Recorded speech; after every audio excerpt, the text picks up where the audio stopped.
Hello and welcome to Fertility Talks, the Therapie Fertility podcast. I'm your host, Ranae von Meding.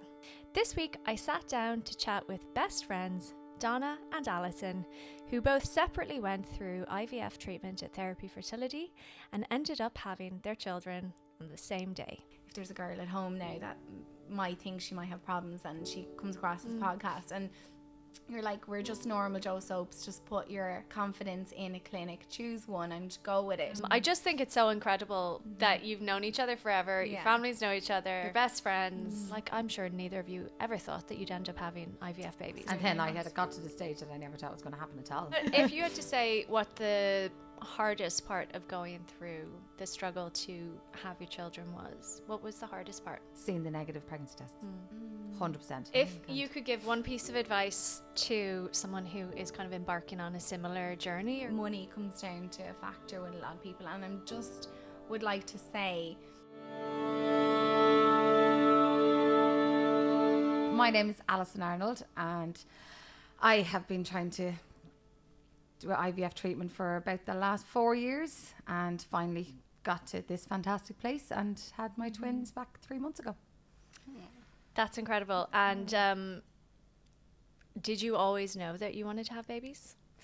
Well, I've actually said for years, even my friends even to be laughing at me, they're like, you've been saying for years that you're going to have twins. Twins. you're going to have one pregnancy and it's going to be twins. Twins for years and years. And it just happened, but yeah, I got married 7 years ago and obviously tried for a while, and then it wasn't until about 3 years into the marriage then that we said, okay, nothing's happening, right, we need to start looking into what's going on.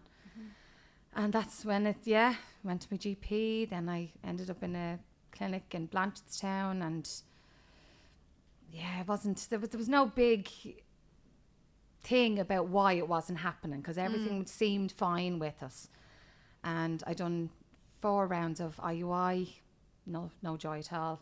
And that's the lady then transferred me on to somebody else then to have other stuff done. And that's when laparoscopies and hysteroscopies and all this kind of stuff started, but nothing ever showed up. Nothing, I had no answers to why it wasn't working.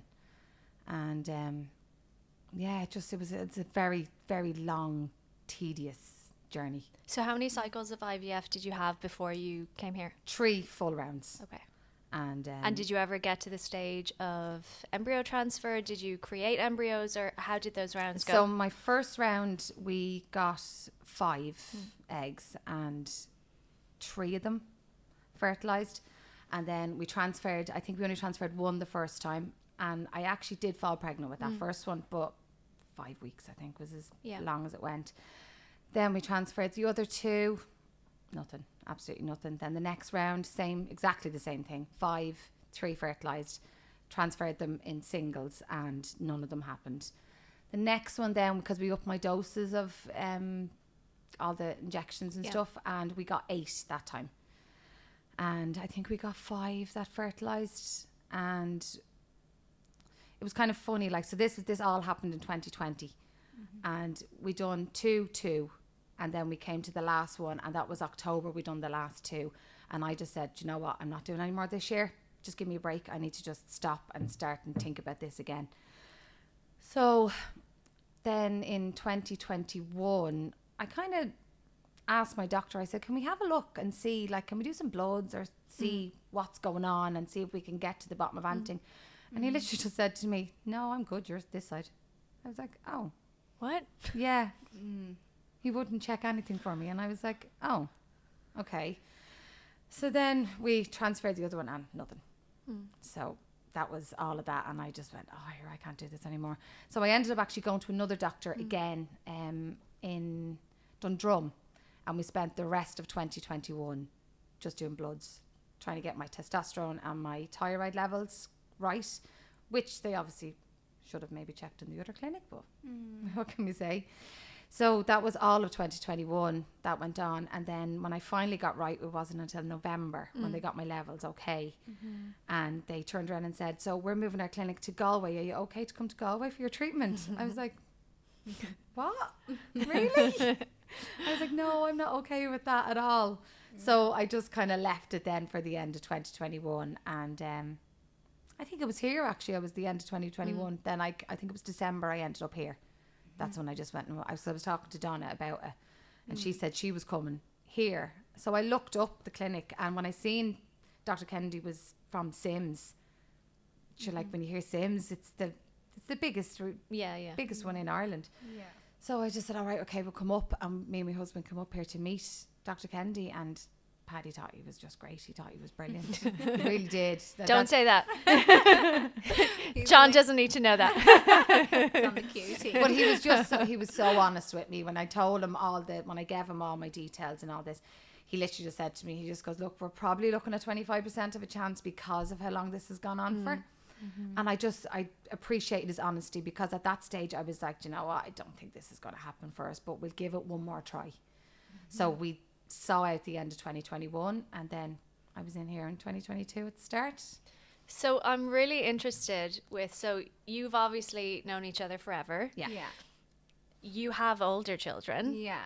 How did it happen that you both ended up in treatment in the same clinic at the same time? Like, did you know the struggles that... So 2018, when Ali was in when I was doing my IUI treatment, and she was doing her IUI, that was in Blanchardstown, and I had my first little boy, no problem. I could tell you the date and time that I was going to get pregnant, and I was so naive about how it actually all works. So then in 2018, when I was on trying for my second little man, Ali it wasn't happening. And you know, when you go to the GP, they're like, well, did you try for a year? It's not even nearly 6 months anymore. It's like, well, a year, you have to go home and keep trying until it's 12 months.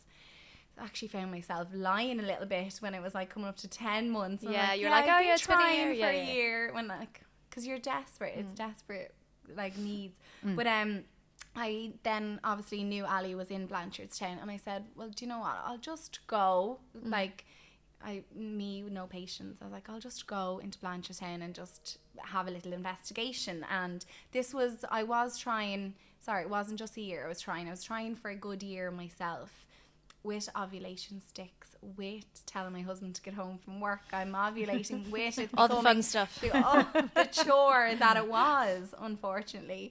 And so it was about 2 years trying for my second. And gone on to Ali, and she said she was in Blanchardstown. So Ali was about 3 months ahead of me with investigations. So you'd your laparoscopy and that wasn't till after Blanchardstown. So I think you got your tubes flushed, and I kind of had. It was great to have a buddy. It was great to have a buddy to, like, that was 3 steps ahead of me, if you want to say. And at the time there was a whole can only be on Clomid for 6 months, and so anyway, we started 1-to-1 with the Clomid, and it didn't work for me, and that was fine. I had it in my head that I have to go through 6 months Clomid. With that, the investigations again looked perfectly fine, and then the second month I got pregnant, and that was very hard because I didn't want to tell Alison. And she'd, even though we were same age, we got married within a month of each other, it was like the elephant in the room all the time, and that's fine. Like, she knew it was nice to have each other, because none of our friends ever went through any hardship that we know of with IVF or with investigations. So it was nice to have each other, but at the same time, as soon as I got pregnant, the guilt hits, and you probably felt like you're leaving her behind. Yeah. I wanted us both to be pregnant together. So obviously then we came out of kind of conversation with it, I suppose, because I had the end result, and you were still trying, and we still had our nights out now afterwards, and we were still great friends and everything else, but it was just the elephant in the room, I think, at the time. So then at what point were you trying for a third? So I always had 3 in my head, and then I suppose with sections, you can have 3. And after trying for George, like, when I say, I don't want to just even gloss over the idea of taking ovulation sticks. I think young girls need to know that, it's tedious and it's hard work, and you're so invested. Like, 1 month is long when you're trying for a baby and you're looking for that test, never mind 2 years or further. It's like, it's torture, it's torture chamber, and you can't live your life outside of it. You're trying to, but it's in your head. I know, it's all consuming. Yeah. It's just, you know, for young girls coming up, if they have polycystic or endometriosis. I've said it to a few like my cousin in particular as well. I've said to her, like, will you just go and get an AMH, just get it done and just see what you're like, just in case you need to go and freeze some, because you're the same age as me, do you know, that kind of way. So I'm just kind of going, just go have a look.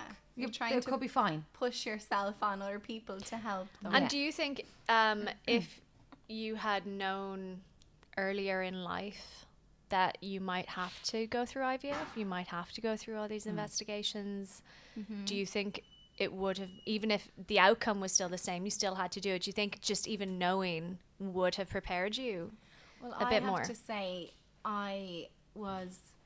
once I got a doctor involved, whether that was just investigations in Blanchardstown or proper IVF, once I got a doctor involved, it took the pressure off me trying myself to get me and my husband pregnant. Like, I had the weight on my shoulders to get us pregnant.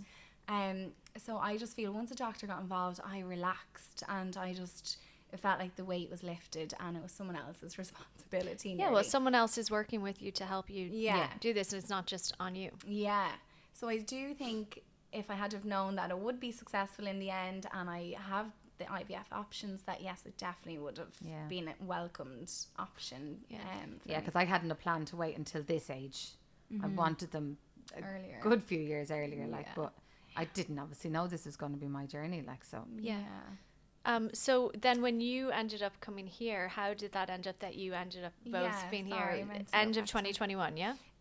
So what happened so I had my second little man, and then decided, you know how long, it's 10 months for a pregnancy, and like that I had in my head, turned 36, maybe I just wanted my last pregnancy and last baby, and then move on from your childbearing years. I suppose. I don't know, Renee's looking at me now. Having on them. But that was in my head, so I said, look, because I tried so hard for George, I wasn't taking any time for granted, and I was proactive, and I just wanted to get into it. But I fell pregnant myself in the meantime, and I was totally surprised because it took so long on George, but it ended up being an ectopic. So I did get my left tube removed. And while they were in there, they said that my right tube was not healthy at all. I love that saying, while they were in there. While they were in there. It's like a mechanic. I've heard it just under the bonnet, you know. While you're in there. But they said that the right tube wasn't healthy, and I'd need a little bit of help with it, or I need to get it flushed, and I'd need certain things. So in my head, after the ectopic, we decided we still wanted the third, and we were only going to give it one shot. I wasn't going to get into a financial difficulty. I was counting my blessings already at home. And I did get investigations done with another company, and then I came across therapy. So I got investigations sent straight over here. Like that, met Dr. Kennedy, familiar face, like as in a friendly face.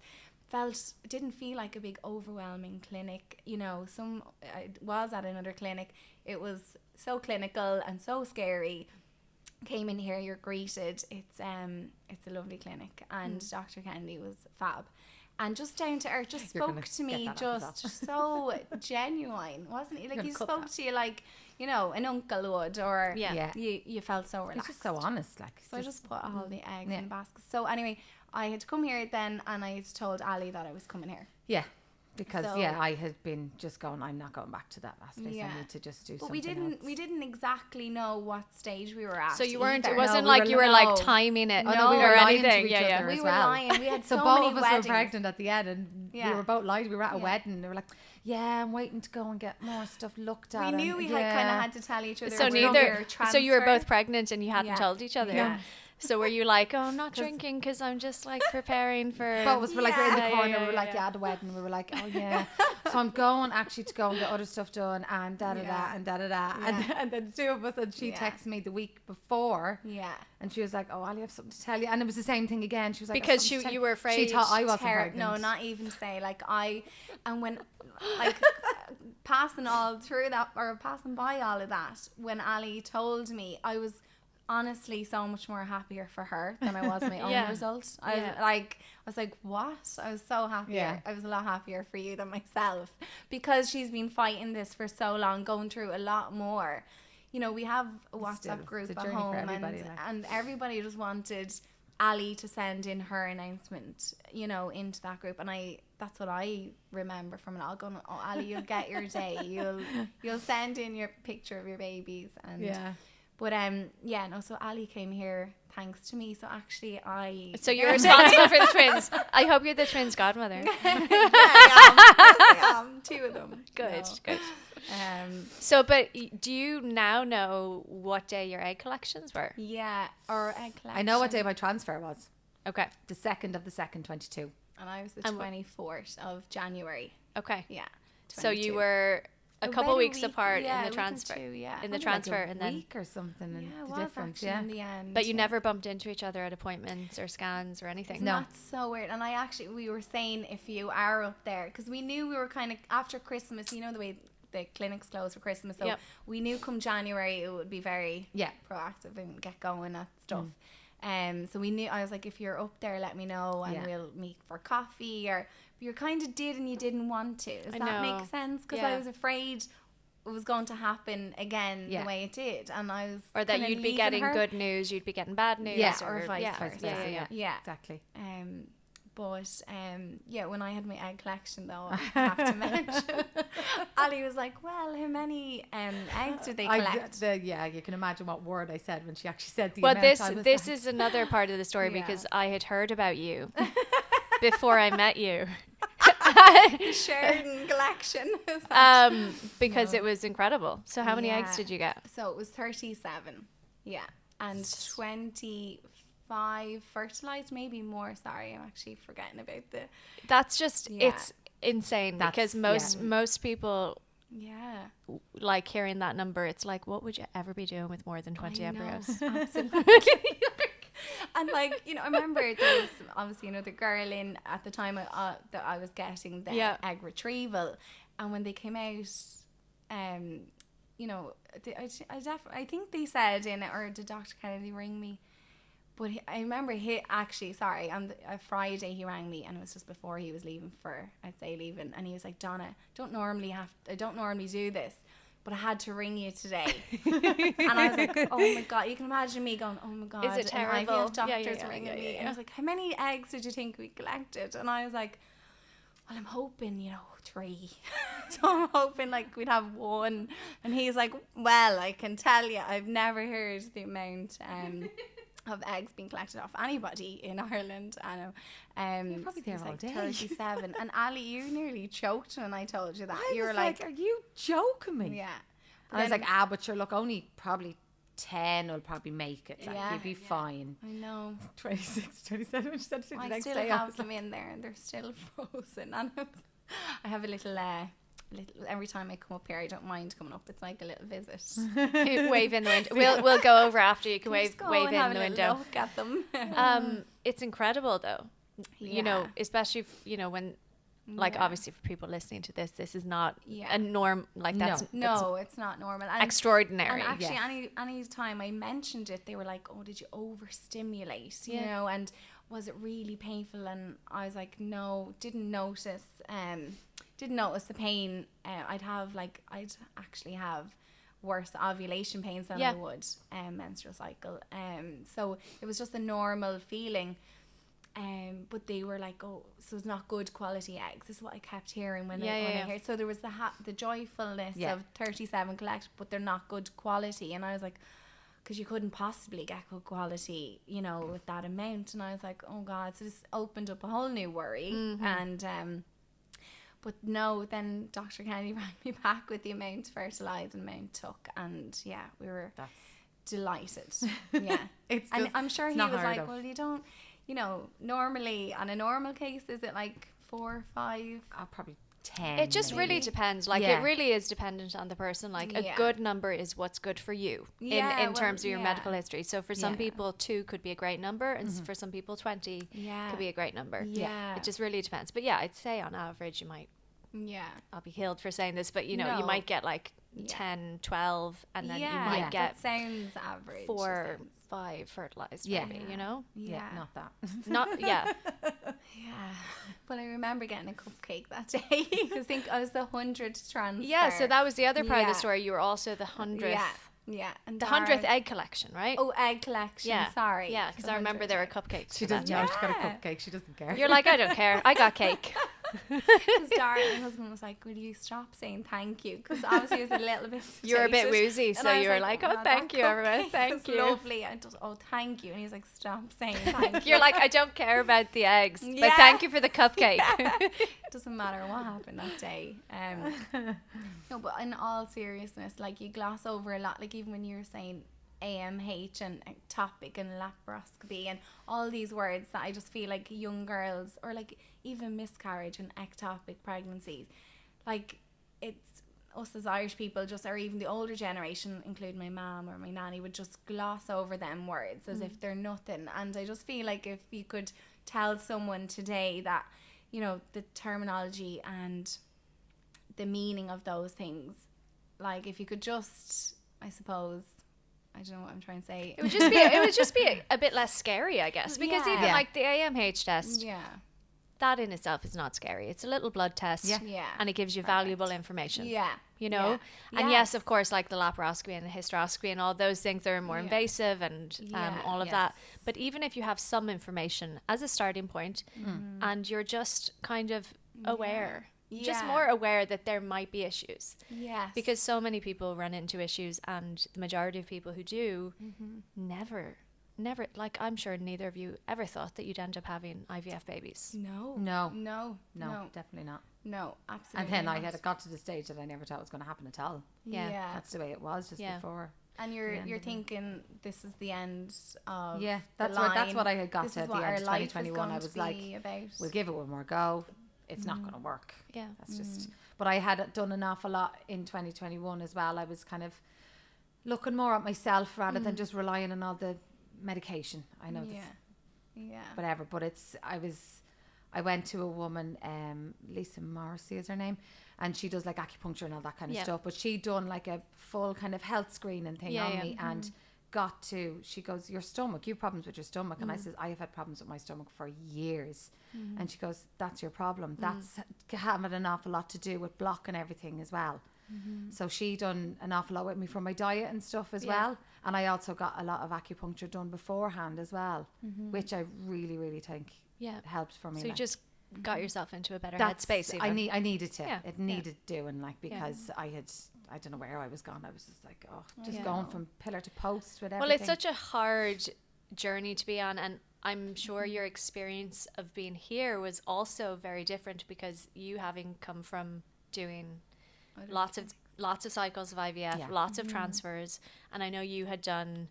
You had started that kind of road of like Clomid and medications and stuff, but not having gone through the IVF cycle and the transfer, this was your first experience of full IVF. Yes. So I'd say your experience here was different. Yeah. Oh, absolutely. Yeah? And I suppose we didn't really like that. We didn't really touch base with each other. And well, you had a good few questions for me beforehand about what way and it was great to have someone to rely on. Yeah.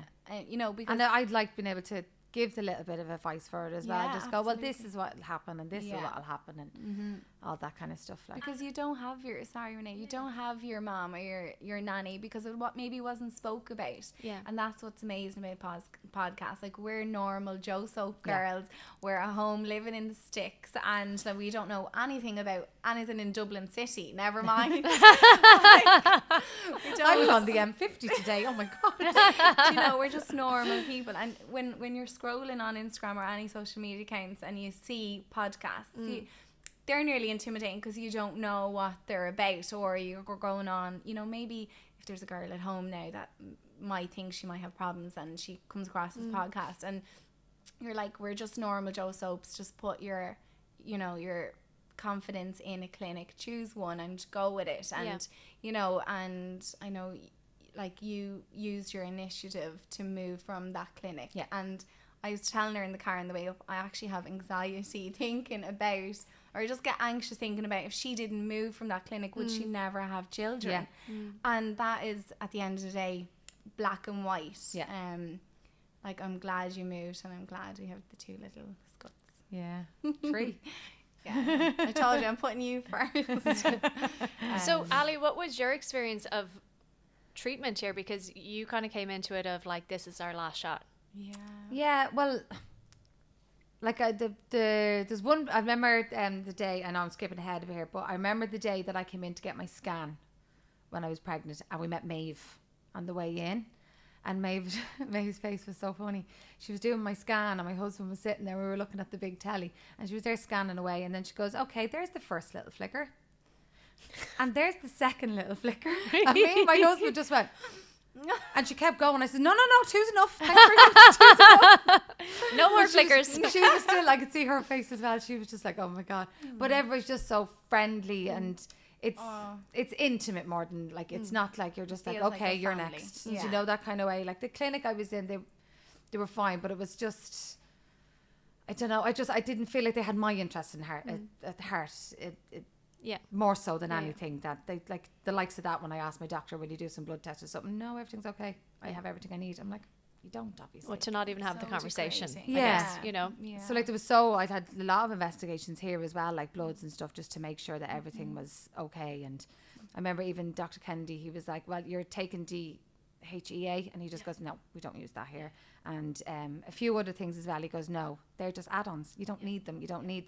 And I was like, but the other place were like, pushing them at me, going, you need this, you need that. About, you know, zooming in or paying for a recording where you can see your the blasts grow and grow and grow. And I was had like, it on my phone, thinking to myself, obsessed. at the time, you're going to try it on, I wouldn't mind that, or I wouldn't mind. But now it's like a baby monitor at home. If you have the screen with the baby and you're constly looking at it, where I was like, no, I'd get too invested in that.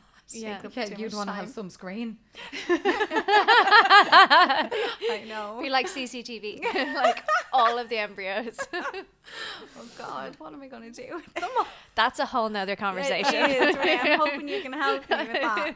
Give it another little bit of time. You'll just have to start a reality show. Yeah. And have like millions of babies. Keeping up with the Sheridans. I know. It has a ring to it. Yeah. I know So, did you transfer too? Yeah. Okay. So funny.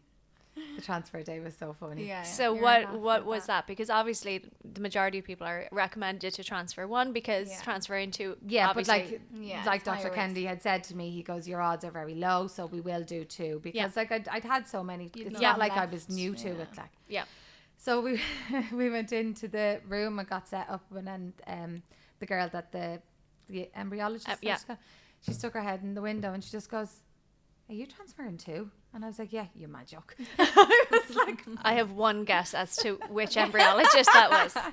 Did she have brown hair, dark hair? Yeah, so. That was Bo. So funny. Yeah. I was like, she takes lifted me then as well, because I was just kind of going, oh, here we go again. Here's another transfer. Like, but I just laughed my way back out of the clinic. I was just like, you're so funny. And it's funny to this day that you remember that exact moment. So that's what is lovely about it. Yeah. You know, it's an intimate feeling, I suppose. It was very funny. But So you both had your transfers. Did you both do at-home pregnancy tests, or did you? Yeah, obviously. I know, and you're not meant to. How soon after did you get a positive? I was really silly at doing one at 5 days, and it came up faint. So, and then I done 6, 7, 8, 9, 10. So and it was getting stronger. Oh yeah, but it was great to see, and like I know the advice, because you just don't want the heartache on top of it, but. And I told myself I wasn't doing it. There was no way. The day before. There was no way I was doing it. I was just going to leave it in the doctor's hands, blood test, and I was going to wait and see. No. Just couldn't wait. And were you the same? Yeah. I even wanted to know and it came up straight away. I should have known that it was twins. Yeah. Because it literally just came bing. I was like, oh my God. That's But then I didn't mad. tell my husband then. I kept doing them for days after because I've been let down so many times. Yeah. So I just kept on doing them up until I was kind of like, okay, yeah, no, this is definite. And then when you came in for your HCG blood test, Yeah. were you both pretty positive that it was a definite, or were you I still told the kind girl, of I says, I'm yeah, pregnant. yeah, When yeah, she was doing the blood, yeah. I was like, I'm pregnant. And she was like, okay. I hope so. yeah. This was gonna be really let down. And then you got the phone call. yeah, Yeah. and it was lovely. Like, it was before close of business, and Yeah. you're like at home waiting, you know, looking at the phone every 2 minutes, even if it is on the loudest volume.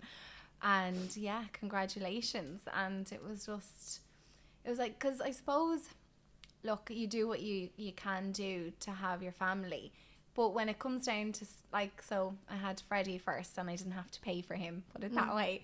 And when you come down to having to pay for children next, it's like, will we go again or will we not? So not that money's a factor really, if you can afford it, but it was more affordable here than any other clinic that I'd priced as well. Yeah. And that wasn't the incentive. It wasn't the be all and end all. It was the doctors and the location and the finance as well. Yeah. And but when you start paying for them, you're like, are they worth it? I know. They are though. Like They are. That's it's you know it's difficult because you kind of can't ever, like, who can put a price on a life? On it. Exactly, No. yeah. No. Yeah, and I guess what we're trying to do here is just make it more accessible Yeah. to people Absolutely. who traditionally haven't been able to, or who have gone through it so many times. Yeah. Yeah. That they're kind of like on their last shot, I guess. Yeah. That's exactly it, yeah. It's, Yeah. because I remember adding up everything we paid in 2020 and I was like, oh my God. Yeah. It was just extortionate. Yeah. Mm-hmm. And that they just kept taking it off me. Yeah, of course. No, but we do, you know, we do want, you know, you want the end result. You don't, But I won't, you can't take them for granted when they cost you that much. I always say, because obviously my kids are born through IVF, so I just always say I'll make them work when they're older. and make them repay me. Yeah. This is a loan. Emotionally and financially. No, but it just, and as I said, like, we whizzed up the M50 today. Like, it was, I suppose as well, if I hadn't have seen the advertisement on Instagram of therapy, like, I didn't actually realise it wasn't an established firm at the time. I suppose it was just kind of, where will I go, what will I do? And as I said, we're from a little village, nobody else could give us advice. We were just looking for anything, you know, any little bit of like hope and I suppose on Instagram I'd come across a therapy, and that's why I contacted. And I suppose you see the, you know, affordable come to us, affordable, and like, I know it didn't come down to money at the end of the day, but at the same time it's in your head, well, you know, I can go to that place then, maybe we can work on something rather than a clinic completely avoiding Just being the really situation scary and not wanting to talk about it. And you like, honestly, I didn't know how much an IVF round was when I wanted to go look for it. It could have been 20 grand. I don't, you know, could have Well, been. I think it's really important, and I think that's one thing. I'm originally from the States, and in the States people are very upfront about money. Right. And in Ireland, I think traditionally hide it. people don't like to talk about money. Absolutely, But that's something that we're trying to change, you know, Yeah. just being very putting prices out there. this not is what to it be costs. afraid of it. Yeah. And if you need to have this, Yeah. could be, you could spend it on this, but just so you know up front, because there's Yeah. nothing worse There's no bells and than whistles, going like. through. And I'm sure there's a lot of people at home thinking, well, I won't get in contact because I don't have the funds, you know, or thinking, you know, that's going to cost 50 grand. So why would I go? Where if you're putting prices out there, people are like, oh, I can do that. Yeah. But, and as well, the fact that the first consultation is free as well. Like, so Yeah, why and would that's you come in and lovely, talk because about it's just it lets people just come in and get a sense of the place. Yeah. Because sometimes, you know, every 'Cause I came clinic up on is my not own, for every actually, for the person, you first know. No, yeah. Yeah, I was on my own when I came up for the first consultation. I remember I had a list about that long. It was Tara I met. Yeah. And I remember going through all the things. She was like, oh my God. And she was like, right, well, what about this cycle? And I was able to tell her off all of it. She's like, you've done your homework, didn't you? And I was like, do you want the piece of paper? You're like, here's my spreadsheet. Ali's more organised. I just wing it. Kind of consumed my life for a long time. So it's just, still embedded in there somewhere, even with baby brain. So how are the pregnancies? Yeah, great. Yeah. Heavy. Ali was, you were uncomfortable. Like, look at the size. No, I was carrying huge. I don't know was how so you big. carry 2 babies. Oh, I did why. And they were great birth weights. Yeah, 6'6" and 6'5" Amazing. Wow. at 37 weeks. Like, so thank God they didn't leave me alone. So like And nearly she 14 delivered pounds of herself? babies. yeah, Yeah. Sunny now. And you weren't sectioned. No. That's amazing. Amazing. Yeah. Not that there's anything wrong with being No. sectioned. Yeah, no, but everybody said But that to me. it's They were like, just- so when's the section it's plan? so unusual. No. Yeah, it is. Because I think I was nearly, oh, Ali, you're going to be sectioned. Yeah, A lot I of think people I said nearly it. You were was. kind of like, yeah. Yeah. And then when she goes, I pushed Sunny out at 3, I don't know what time it was. Time, 10 o'clock. Oh, 10. 10 at night. No, I was texting you at 4 in the morning, and the two of us just had them. Yeah, that's what it Yeah, was. 10 o'clock at night, and Georgia was at 10:18. Yeah. So And what time was Paige born at? At 11:44 that day. Okay. Yeah. So you were that night. And I was, oh yeah, because I I was had that only got morning. back to my And my at ward. what point? Because obviously your due dates were different. I was weren't brought they? in for an induction on the Thursday, which was the 6th, and she has scheduled a section on the Friday. I was on my 3rd section. Yeah. Okay, So I so knew they were when born I- on the 7th. 7th. Yeah. So by that stage, did you know they were going to be born on the same day? I had an Well, I knew that she was having her section anyway Yeah. on that day, I and then I suppose you had them didn't that know. night, so I knew. Yeah, yeah. You Yeah. just didn't know. No, but I suppose that week you did. You didn't know you were going like obviously when they start to induce, you don't know how long. I it's thought gonna I was going to take. have them on the Thursday. Yeah, I thought you were No. going to have them That didn't a happen. day earlier. But so we really didn't know. I suppose because of my section, I was a week earlier, and then we knew you. I didn't think you'd make it to 37. Well, 38 weeks is when Or they said that 38. was the cut off. They weren't going to let me Yeah. go any Yeah, yeah. further than that. Amazing But I to went even in get that week. there. I was like, please bring me in. Yeah, yeah. I Just can't induce do me. this Yeah, yeah. anymore. No. Take these out of me. So who texted who or called who to say? I think I was Babies. back on the ward at about 4 o'clock in the morning, I think, and Yeah. I texted you today. Yeah, yeah. And I was, of course, awake feeding. I was awake feeding twins on my own because Paddy was gone home. But Dreadful. And that's when the fun and game starts. Yeah. I know it's awful. But when you have a section as well and you're trying to reach in, it's such a daunting feeling. It's like, you know, you're so vulnerable. You're like, oh God, you know, at least you can sit up, go for a shower, and you know, with a natural birth. But thank God none of us. I didn't move for a while. I was just like, oh my God. We would have obviously taken any year to have babies. Yeah. But we're so blessed we didn't have it during COVID Oh God, yeah. because Yeah. you know, well, you need. Well, like the I'd done all daddies. my IVF treatments in the other place in 2020. Yeah. All during COVID. In the height of it, yeah. Yeah. Yeah. It was horrible. I just think it's so incredible that you've known each other forever. Your Yeah. families know each other. Yeah. You're best friends. Yeah. And then you just happen to both end up here. Yeah. Yeah. Not planned. And like just very different stories, but Yeah. they somehow kind of Yeah. connected, Yeah. which is really cool. And we got our end result in the Yeah. end. Little buddies. Yeah. So, Ali, you're done? Yeah. You're done? Yeah.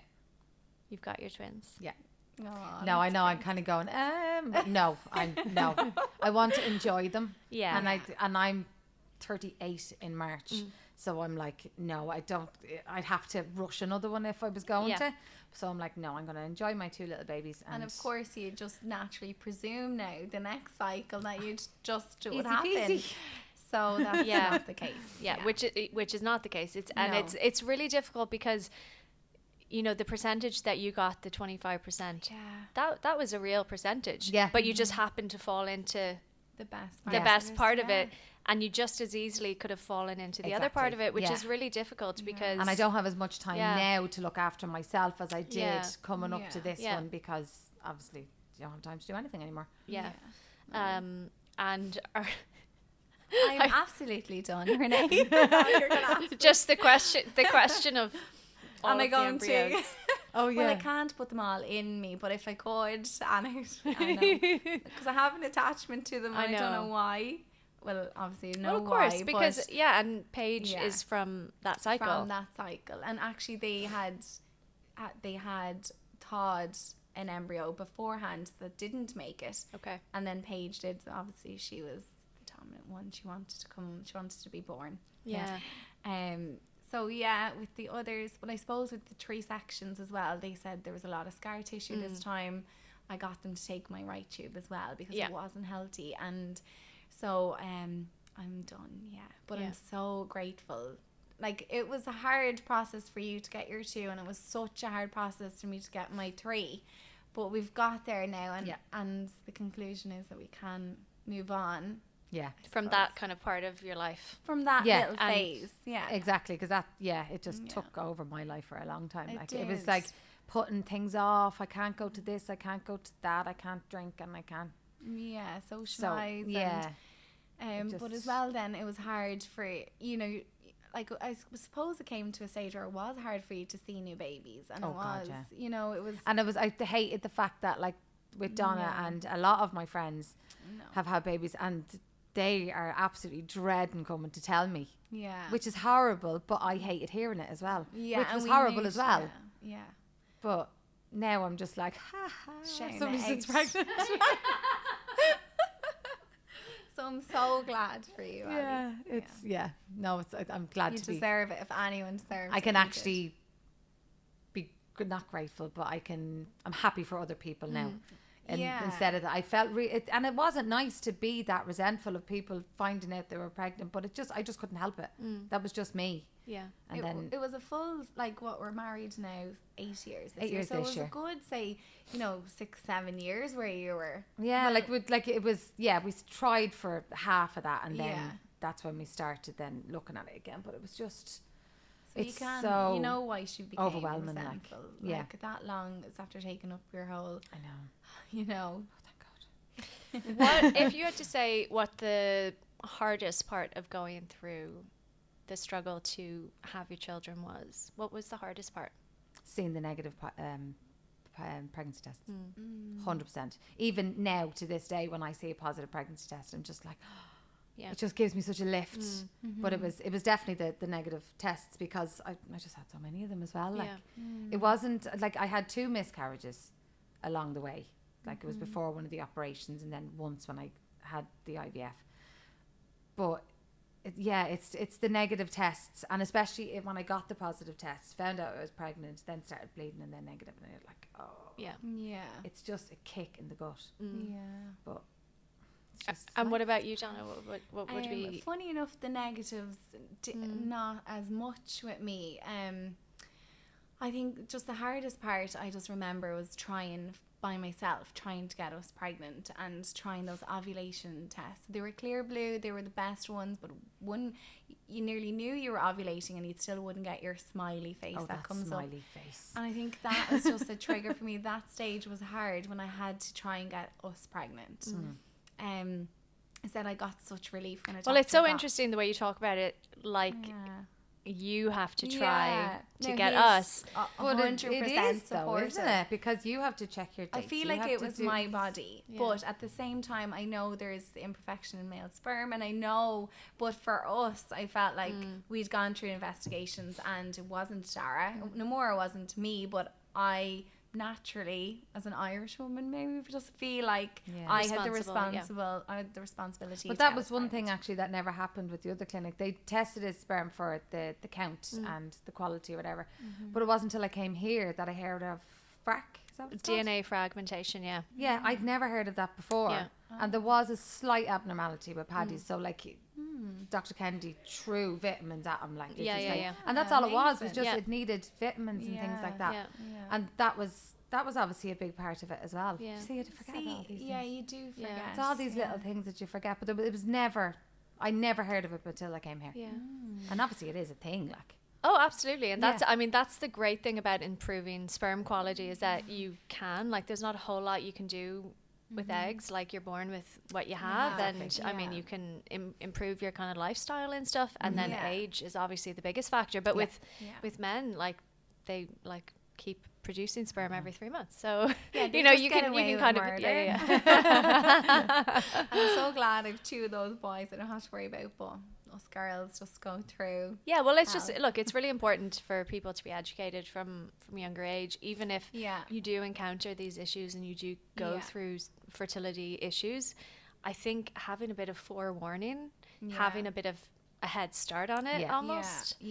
And I do believe that younger girls are more aware of it now. And even I have a 25-year-old sister, and I know they're more aware of their bodies because of me now. But like, I'm just one like, we're just two families in our whole radius, like 3 villages nearly that we know of that has openly spoke about it. Yeah. So we are getting there, but it's 2023. Why is it taking so long?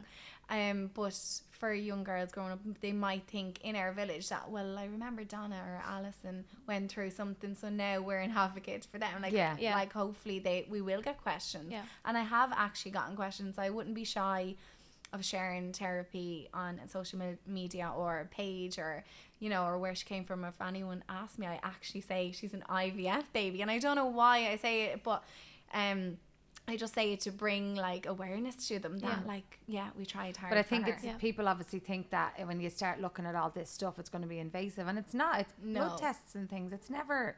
I think we feel like that because we come from a small village, and I just think maybe that's why we're so passionate and trying to tell young girls from our like area or country area, or that is afraid of big clinics, or that we're normal Joe soaps, and we've done it and we made it, and make the call. I can get there. If you could give one piece of advice to someone who is kind of embarking on a similar journey, or going through similar things, or doing an IVF cycle at the minute, what would your biggest piece of advice, like something you wish someone had said to you, or something that someone did say to you? I think, I think I'm trying not to think about it, but I do think money comes down to a factor with a lot of people, and I'm just would like to say, I know it's the process is great, when you come to a clinic, as I said, and you get so much help, but like, make the call. Don't be afraid of the finance. There obviously is companies now or clinics now that are offering help, and I just find a lot of people would be afraid that would cost too much. So my only advice is just to make the call and just figure it out. Take the first step. Take the first step. Like talk to somebody in a clinic, and then also try and find somebody who's been through it, and have it like just a chat with somebody about it, so it's not so impersonal, like, so you can just ask all the questions. Because I said it to an awful lot of people. I said, if you have any questions, write them down on your phone, text me, I don't care.